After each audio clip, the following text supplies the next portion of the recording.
Yo, good morning, good morning.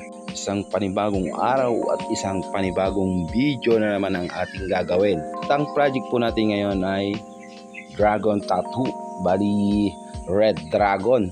Pangalawang beses ko nang nagawa yung ganitong pyesa, pero buti na lang at pinapaiba or pinapabago ng ating kliyente yung mga ibang parts or ibang details para hindi nga magkakamuka. Client po natin ngayon ay all the way from Canada, pero dito sa Pilipinas kapit barangay lang natin po sila mga boss. At dahil sa hectic ng kanilang schedule para magbakasyon dito sa Pilipinas buti na lang at naisingit niya tayo sa kanyang schedule. Ayan, medyo pagpasensyaan nyo na ang aking voice over kasi nandito tayo sa likod bahay, bali dito sa mini farm namin.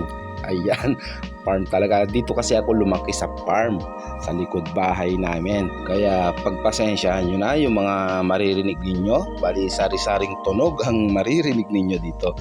Ayan mga boss, wala kasi tayong mapwestuhan sa loob ng bahay kasi may natutulog pa sa kwarto, tapos may naglilinis.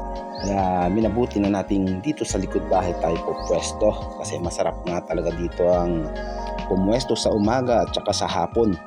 Ayan mga boss, balik tayo dito sa ating ginagawang dragon. Bilib din ako dito sa ating client kasi first time niya magpagawa ng malaki.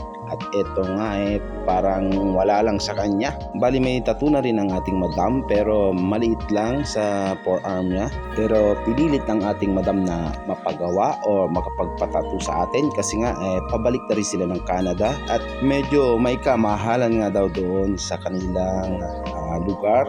Nakapag-inquire na nga daw siya doon, kaso yun nga mas minabuti na lang niyang dito sa Pilipinas ipagawa sabay na lang ng kanyang pagbabakasyon.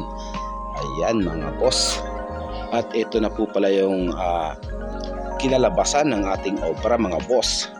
Ayan, red dragon custom design. Ayan, bali may mga binago tayo dyan sa laman loob or shading ng dragon para maiba dun sa una nating ginawang ganito at dun sa pinaka-reference. Ayan, maraming salamat madam. At hanggang sa muli, Creative Ink Tattoo Body Piercing. Maraming salamat.